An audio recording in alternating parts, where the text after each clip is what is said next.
What is up, everybody? It is Alex from Heavy New York calling from the altar again, and this time we are here with Sam and Izzy of Conquer Divide. It is great to be able to have you both here. Thanks for being here today.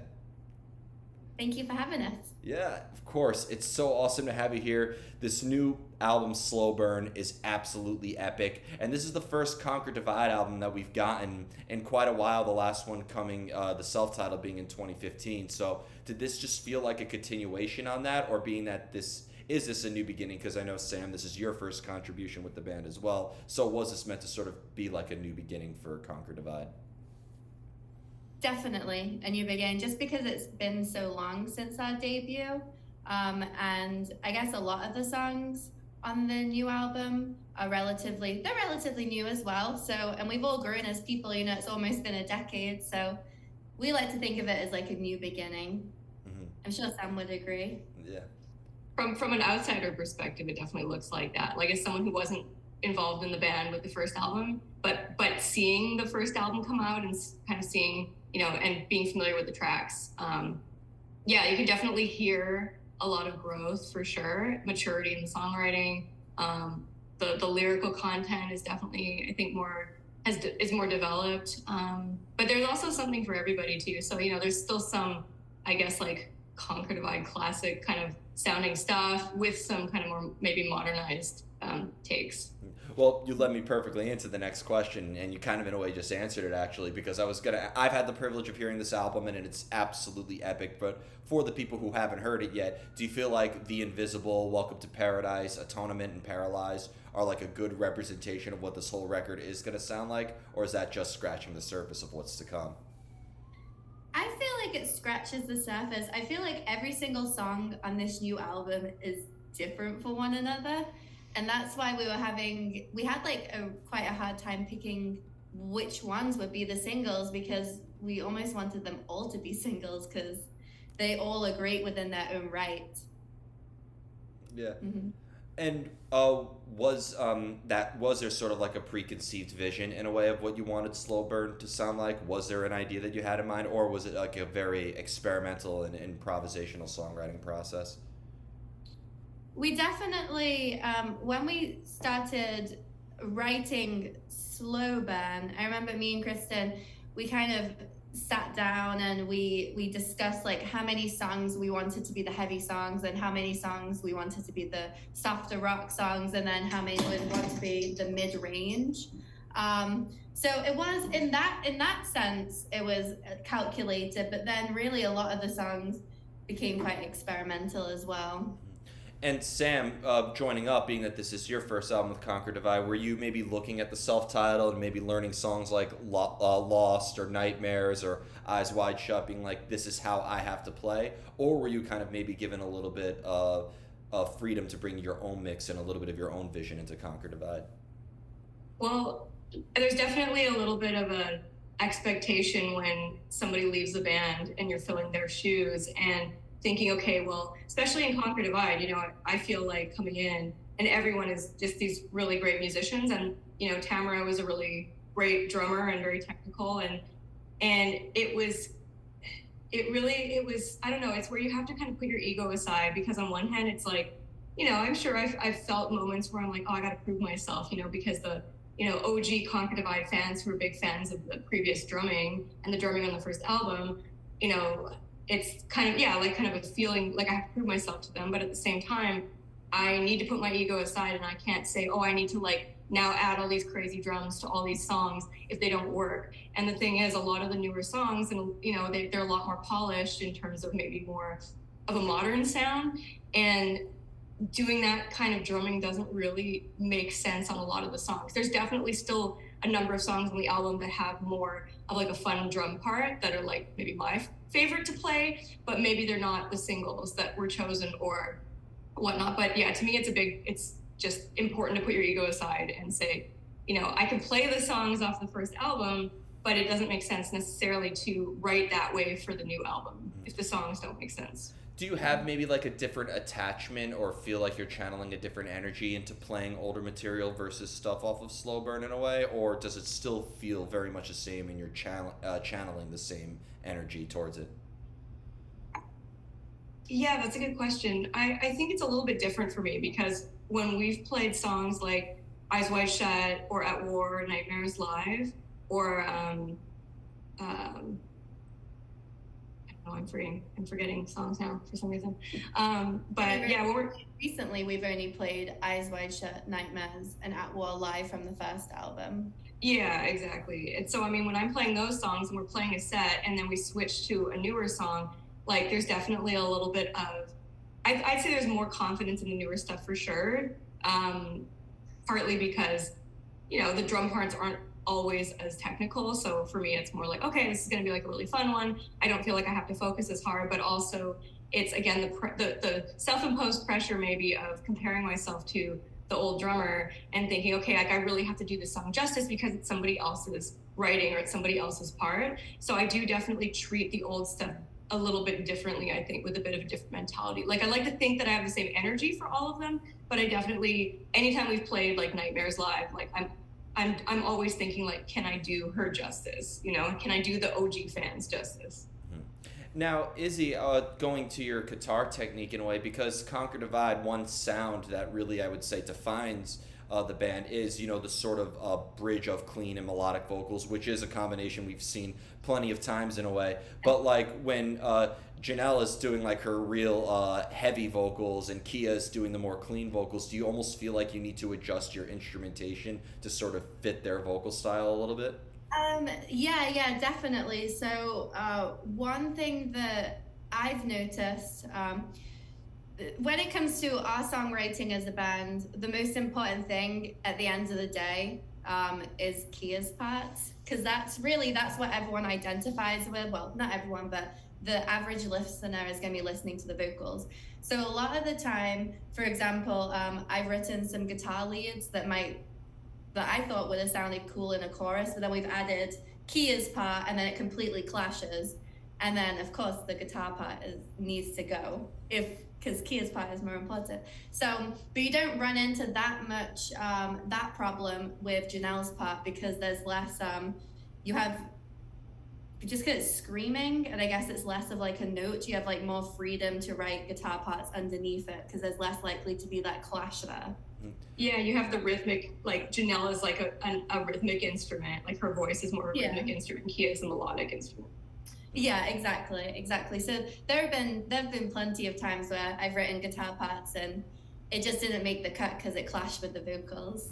So that's like, and it kind of goes off what Sam was saying, you know, it's always, we always write to what is best for the song as opposed to like what's best for me or best for Sam, you know, because otherwise I'd be playing widdly woo guitar bits all day, every day. Well, you led me perfectly to what I wanted to ask you actually, because you know I've always said that the guitar, especially the lead guitars within soloing or even riffing, it does convey a similar element as like what a vocalist would do in expressing emotion and that sort of sonic energy in a way. So do you almost kind of need to be sort of like in the same headspace as what Kia is doing to sort of make the emotion sound consistent in a way, or are you using your instrument as a means to also, you know, stand out in a way? Because in the end, it's all Conquer Divide's music together in one. So. Well, a few times in the studio when we've tried to write guitar lead parts, we have like thoughts about, okay, so what melody has the vocals been doing already in the song, and then we'll almost try copy it a little bit in the guitar parts but alter it, so it'll kind of just always be there in the background, just reinforces the main melody. But there are quite a lot of guitar leads on this album that are buried because there's so many different elements in every single song with our music. There's almost like, I feel like when people come see the live shows of our new album, they might be surprised when they do hear the guitar leads because some of them are very buried. Because there's so many elements at all the time in one moment. Yeah, there's sometimes parts that I either forgot about or didn't know about, like in the guitar parts, and I'm like, where did that one come from, or something like I'm going through the stems or something, and I'm like, did that? Yes, yeah. Well, Sam, I wanted to ask you this too because you know I've spoken with a lot of drummers and I always like to ask them this question is because a lot of people assume because drums aren't a very melodic driven instrument, that it's mainly just a technical instrument, that there's really not like a lot of emotion that can be expressed behind it, because a snare sound is a snare sound regardless if it's grindcore or country. But I think it's total BS. I've watched videos of how you play, and I could see that there's a lot of energy channeled into it. Is it fair to say that when we listen to the rhythmic aspects of Conquer Divide, that's also your emotion that you're channeling into the kit? Yeah, I mean, I'd say so for sure, and definitely like in the live show, it's you can't, you can have, I don't know, as many layers and backtracks and whatever as you want, but the drums are always real. I mean, everything's real, but you know what I mean, where you can't, no one can look at that and be like, hey, there's no energy in that. Like you can hear it like in the energy, because it's an acoustic, largely acoustic instrument versus maybe like things that have to go through a channel. So it's like you really can feel and hear that energy because I'm playing acoustic drums live, and I feel like that's a big part of it. Maybe it'd be the same with other acoustic instruments, but yeah, I do feel like that's a big component of the songs. It's not just, hey, it's gonna just be this like robotic part. But I mean, I'm on the fence with even what you were saying, where is drums really more of a technical instrument? I think it's both. I think that certain types of parts maybe can be there for more of like a technical rhythmic reason, and it's more about like maybe continuing the energy or ramping up the energy or something in a part of the song, or giving you maybe creating a certain feeling for the audience. But there's certain like fills, and there's maybe like tom parts and other like grooves where or even like cymbal splashes where you're doing this whole like kind of orchestration up top, where you can't quantize that. Yeah, of course. But I love when you mentioned acoustic drums. I've worked in music stores my whole life, and like I always laugh whenever I walk by an electric drum set, because like, look, I could put headphones into a keyboard or a guitar amp and nobody's gonna really hear that, but I still hear people banging the hell out of an electric drum set, even though they have headphones in. I still hear every single hit that they make. So it's I always just found that so like ironic and funny. Yeah.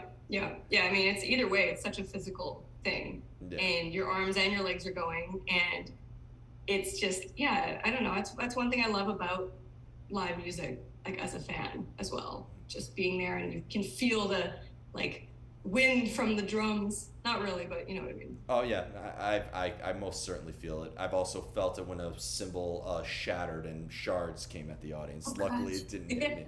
That was pretty metal, though, I will say. Rip. No.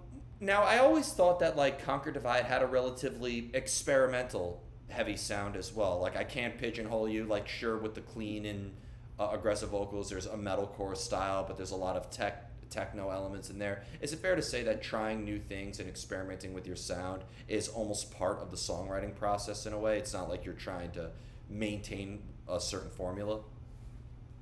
Yeah, definitely, and we always say like with Conquer Divide and with Slow Burn, like Sam already mentioned, that is something for everybody, because we have done something different for every single song on this album, and I think it is important to do that, because otherwise it's boring to play. If we're just doing the same thing, like if every single song on this album just sounded the same, it would just be really dull and really boring to play. I'm boring to listen to, in my opinion, but yeah, there's some bands where it works for it, like AC/DC can write the same album for the rest of their career and they'll be just fine. So oh yeah, they'll be fine.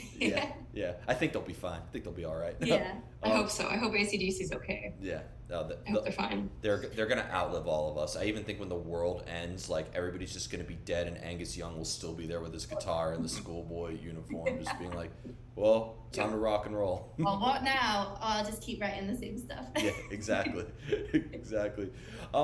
When it comes to songwriting, do you find it easier when you're in the company of each other when writing music and cultivating ideas, or isolation is such a great fuel for creativity that you all kind of prefer to be alone when there's nothing between you and your guitar, nothing between you and your kit?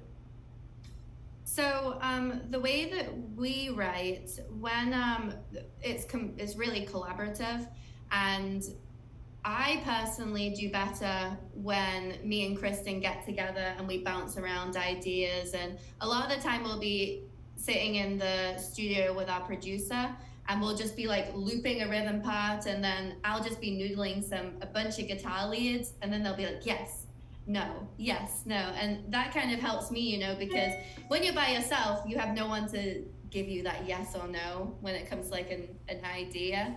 So I just like being told, I like cycling through ideas and then people being, oh yeah, I like that one. And then they don't like it. I'm like, okay, I'll just do something else. That's a first for an answer I've ever gotten. Every musician I'd speak to, that's like their worst nightmare, but you seem to embrace it.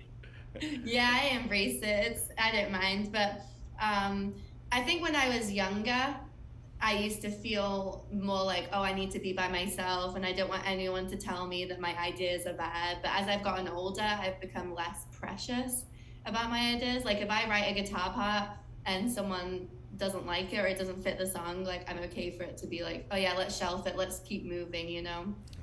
God bless you, because again, you're probably the first in that. How about you, Sam? Is it better to come up with ideas when you're more alone in isolation? Yeah, yep. I'm in line with the others that you've spoken to, where I don't feel like I'm as creative when I'm just improvising, like with people around, where I feel kind of like this pressure, or where I'm more of a calculated writer when it comes to drum parts. And so like anytime I've written drum parts for the band, it's like I'm at home, I've got my electronic kit, I can record MIDI, I can send it to the band, and I can say, what do you think about this? And then there's feedback, and then if I need to change anything, it's fine. But I like being able to sit down kind of by myself for like however long it takes and work through a part and try like a bunch of different iterations. I'll pick my favorite, or maybe there's two versions I like, and I say, which one do you like better? And I'll send them both, and then I can get the feedback on that. So I definitely like time to just be with myself and self-edit, because if it's just me like, hey, let's just jam and kind of see how it goes, it's like, no, I'm not gonna do my best work. It's gonna be garbage. Well, I think it just comes to when it comes to lead work, like I mentioned, it all comes down to the vocals. So like, I guess over the years, I've just learned, because if I go off by myself too much and I write something that I absolutely love, and then I present it to the band and then it doesn't work for that particular song, it's just kind of like, meh. So I just like kind of going into it with Kristen and just cycling and just seeing what will work for that particular song. Well, being that both you and Kristen are guitar players as well, but both of you play a very important but different role, with Kristen keeping a lot of rhythm together, but you making the song really shine with the leads. So do both of you kind of need to be feeling the same way on an emotional level, or kind of be in the same mood when writing together to make it sound like your parts belong together? Or is it because you both have different roles, that doesn't really matter? You could be in your separate headspaces and you'll still make it work. We definitely collaborate. I wouldn't say that it's more like Kristen's parts versus my parts. Like we've never really thought about it that way. When we've written the guitar parts, we've just kind of put them all together, and then we've just kind of assigned them to each other live. But just the way that it's kind of worked out is that I've just ended up playing the lead parts, and Kristen has stuck with the rhythm. But yeah, usually what we do when we do the songwriting, we'll create a structure and we'll create like a chord progression, and then we'll just add layers on top of that. But usually it'll be like a chord progression with vocals, and then it's like everything else is added afterwards. Now, I know it's very cliche to ask, what are your influences, in a way. I know you probably get that question asked in every interview. But again, when I just listen to Slow Burn alone with New Heaven, when you compare it to, System Failure, when you compare it to Over It, like every song plays by its own rules. And the same could be said for the debut as well. So is it fair to say that everybody in Conquer Divide actually does have different inspirations and different influences to how you play and what even got you into music? Definitely, yeah. Do you want to go first, Sam? Well, my influences are vast. There's certain drummers that I really looked up to when I was kind of coming up. I was a big fan of Mike Portnoy, formerly of Dream Theater. big fan of Martin Lopez, formerly of Opeth. I just a lot of groove drummers where they played heavy stuff and they would play complicated stuff, but a lot of it was the grooves, because I consider myself more like a groovy drummer. I just love playing grooves and patterns and things like that. I don't, push myself as much to be like, oh, I gotta play 300 BPM or something. So definitely groovy drummers. Chris Adler, formerly of Lamb of God, lots of that kind of stuff. So for me, that's a lot of, those are like a lot of my big influences, like I'd say in like my late teens. And I mean, just in terms of like the kind of music that I listen to, I mean, I've been like, I come from more of like, I guess the extreme metal background. I listened more to like metalcore and stuff in high school, but then I got more into like bands like, I don't know, like Death and Carcass and stuff like that. But a lot of stuff that I like, where my heart truly is in like mellow death, like, the Gothenburg sound. You're from Canada. There's a great scene for that out there. My friend. Oh, there is. Oh yeah, like I have friends in a band called Solemn Vision. They've toured in Canada. I know those guys. You know them? Oh. Yeah. I know the drummer. Is there any drummer that Carlos does not know? Like, he knows everyone from the cruise. Yep. Oh, of course, yeah, of course, yeah. The 70K cruise. I've always said that is like an old people's home because everybody there knows each other. That's what it is. Like it's true. I've been 5 times. Yeah. I know them well. The 3 people who know each other the most: old people, tattoo artists, and 70K attendees. Those are the 3 people where everyone knows each other. Mm-hmm. Yep. Mm-hmm. I'm sorry, I cut you off, but you were saying. I think I was pretty much done, but yeah, just like mellow death, the Gothenburg sound, but and also Finnish mellow death. A lot of like symphonic parts, very beautiful melodic leads. I am a sucker for melodic leads, so I love lead guitar. I wish I could play it. These are not my guitars. But so I love what Izzy does. I just love like just really nice melodic guitar leads. So any band that has those in it, I'm probably gonna like. And Izzy, when I listen to your guitar playing, because I mean, I listen to the sound of the effects, and I feel like multiple guitar lovers of any genre could appreciate it. Like I met people who listen to Eddie Van Halen who are very impressed with your leads. I've listened to I've showed your music to people who listen to artists like Animals as leaders, and they took a lot of appreciation into that too. It seems like you have like a smorgasbord of leads, as I would call it. So where do your sources of inspiration come from? Yeah, I mean, growing up, I was really into, like, first of all, like, bands like System of a Down, and then I went more into, like, the metalcore. Actually, no, before that, it was more, like, Bullet for My Valentine and Trivium. And then I went into more heavier, like, August Burns Red. So that were, like, my heavy influences in my teenage years. And then as I've kind of grown and got older, because I'm 30 now, I'm also a guitar teacher. So from that, I just kind of I kind of like do a lot of different styles. And I think, and like, it might sound like weird, but I guess like my influences now are maybe more like classic rock, like maybe more like Pink Floyd, like those kind of leads. Cause as Sam said, she's like a groove drummer. I feel like if there was a word, I'd be like a groove guitarist, cause I'm not really into the whole like super duper shreddy thing anymore. And then I've always said like cheddar cheese solo, just like cheesy solos I like, catchy. Solos that are almost vocal are what I like. Fair like enough. You know, that like go along with the vocal melodies in a way, yeah, right? you know, or you could like sing them, you know, you can't sing. Well, one of my favorite solos, and as a metalcore fan, you're probably familiar with the guitar solo to "Not Alone" by All That Remains. That guitar solo had that similar. I like All That Remains a lot. Yeah. So like the Ollie Herbert guitar way was always very good at doing that. God rest his. Yeah, that kind of. I like that kind of sound, you know. And on our. But surprisingly, when we're writing, like I said, when we come up with structures, we do follow like a pretty pop form structure when we try and write songs. But of course, like with songs like Welcome to Paradise, Kristen is heavily influenced by Tool, and that song is really Tool-esque, I would say, because it plays a different Yeah. time signatures and stuff. Yeah. I call that song Maynard Divide. So. Yeah. uh, Makes sense. yeah. Makes sense. And then that was, we experimented when we were in the studio. And I say the studio, it was at Kristen's house, and producer was at a small little desk. But it's the studio. When we were writing it, we were definitely trying to experiment and come up with something a little bit more fun. And I think Sam enjoys playing that on drums as well. It's fun for her. That's one of my favorites to play. It's like when I talk about like being a groove lover. Yeah. What was that, Izzy? It's groovy. Mm-hmm. It's groovy. And I think one thing that we have got away from the debut album, it was very like fast-paced metalcore-esque, like heavy riffs and like a lot of double bass. And now like our heavy stuff is more like groovy. It has a bit more of a slower tempo.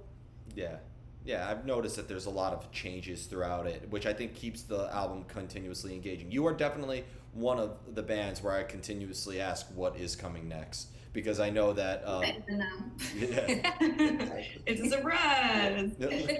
And I have two more questions. One of them is I'm finally going to be seeing Conquer Divide live very soon on the Electric Callboy tour. That's going to be awesome. I can't wait to finally see them too, because I still find it absurd that other humans are behind the making of that.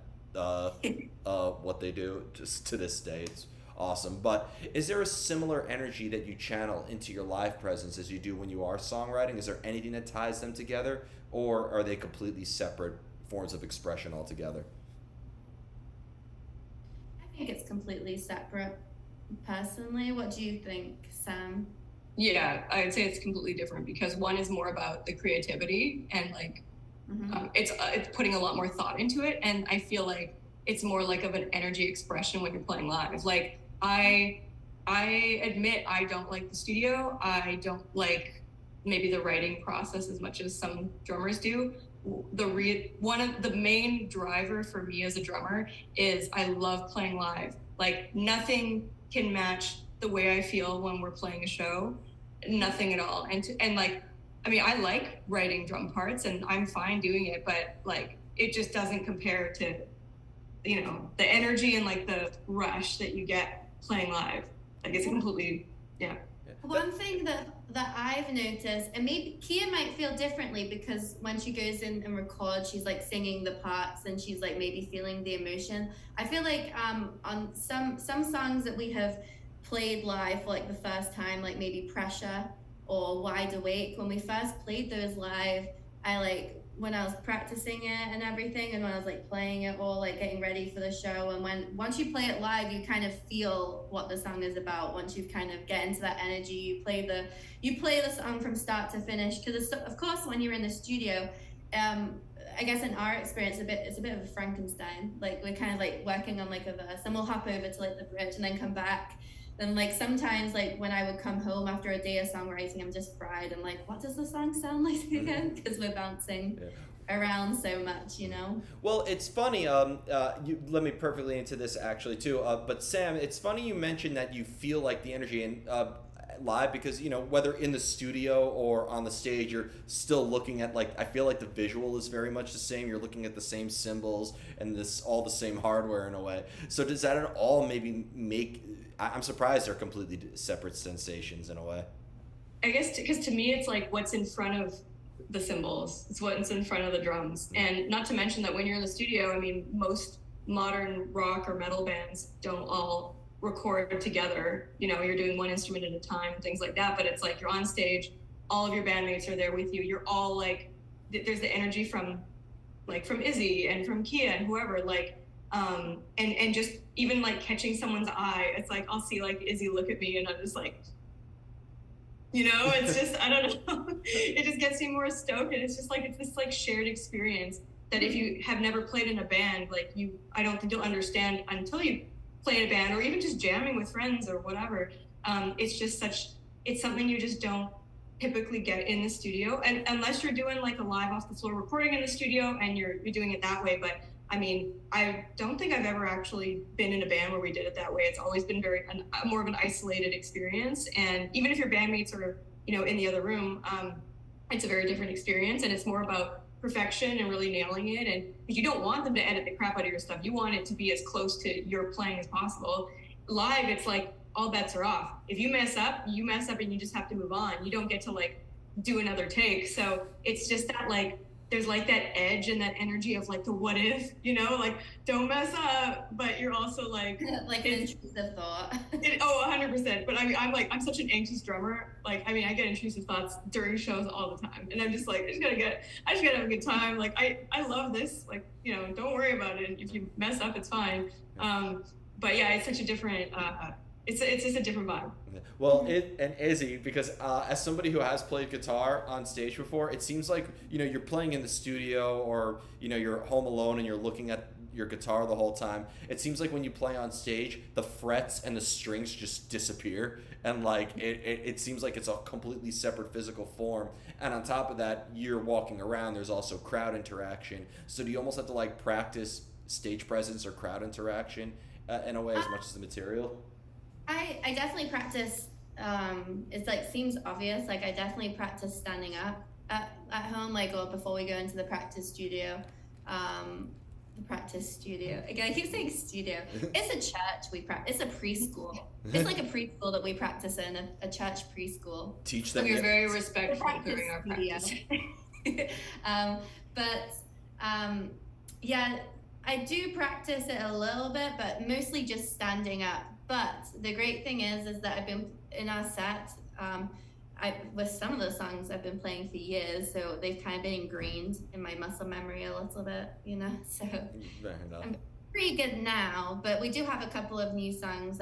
We're going to be playing New Heaven live, and we're hoping to play System Failure and Welcome to Paradise as well. So the Electric Callboy tour, that'll be the first time us playing those ones live.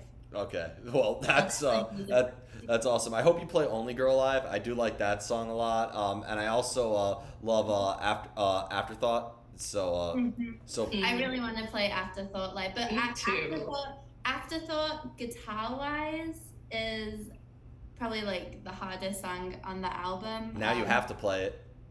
Yeah, and it's like I think, and I know it's going to be one of those ones if we ever add it to the set, like when we're like on stage, I'm going to be thinking like, oh shit.